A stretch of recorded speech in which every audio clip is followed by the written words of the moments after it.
Hello everyone! In this video, I will show you how to make the chain stitch. First, insert your hook through the slip knot. Pull to tighten the loop, but don't tighten too tightly. We need to keep, and I'm hoping you can see this, a slight space, a slightly larger loop than the hook. Okay, and that's so we can go through the loop. Okay, first step, take the working yarn on your left hand and yarn over from back to front like this. Okay, not from front to back, but from back to front. So we are going to yarn over from back to front. You're going to hold your project, this is your project, with your left hand, and while still keeping tension of the working yarn with your index and middle finger, you're going to pull the yarn, this yarn, through this loop. And as I'm pulling, I am rotating my hook slightly downward like this, so I'll be able to go through the loop. Okay, so, and I also want you to take note that before I begin to pull my hook through the loop, I am holding the project with my index finger. Okay, I'm not just going like, you know, this is what happens if you don't hold it. If you try to yarn over, it'll loop like that. You don't want that.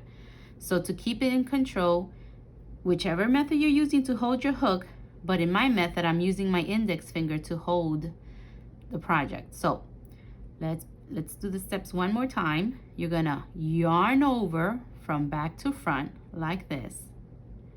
Then you're gonna hold your project, and I'm using my thumb and index finger, and I'm keeping the tension of my working yarn with my index and middle finger.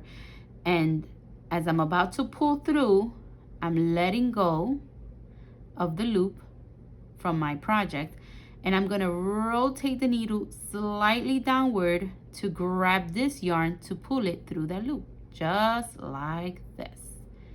Once I go back, I hold my project again, yarn over, and as I'm about to pull, I'm going to let the loop go, and I'm going to rotate slightly downward, grab the yarn, and pull it through the loop.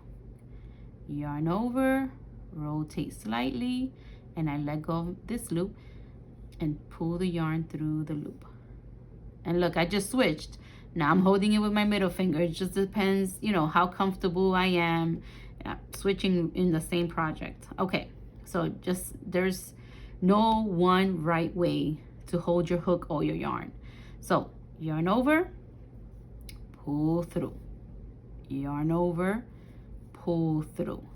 Okay, and if you keep your tension continually, you should have a somewhat uniform stitch, just like this one. Okay, and if you do not, you know, some of them are too tight, some of them are too loose, that's completely fine. Just keep practicing until you are able to master keeping the same tension throughout your project. Okay, well, thanks for watching, and until next time, bye bye.